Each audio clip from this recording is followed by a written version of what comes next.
follows is about the structure that turned a re-rating into a liquidity event. Let's talk about the architecture on trial out here.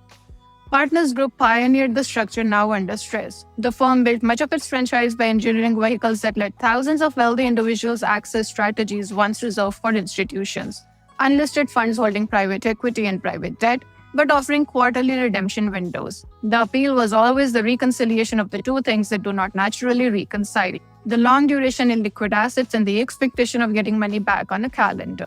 Now, that reconciliation is a structural fiction and not an incidental risk. The global value CCAP's 10 largest holdings, names such as Diverse Tech, Fortero, and Emeria together account for only around 16% of the assets.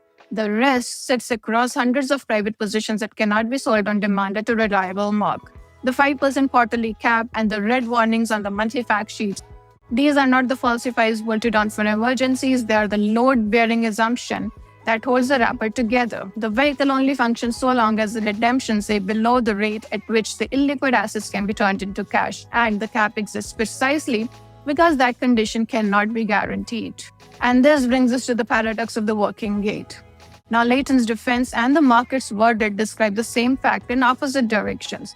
The CEOs read, the cap is a known, disclosed feature, and in a skittish environment, it ensures that you will not see large outflows, protecting the 90% plus of investors who stay.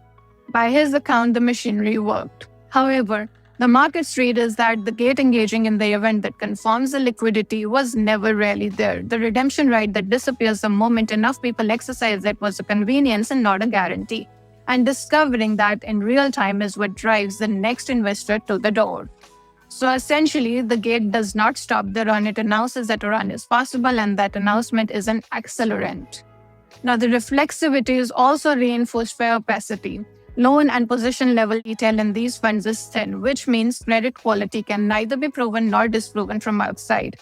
Fear cannot be argued down by data that does not exist, so it becomes self-sustaining. Requests rise, the gate engages, gate validates the fear, requests rise again. The cap converts a sentiment problem into a structural one and then locks it in place.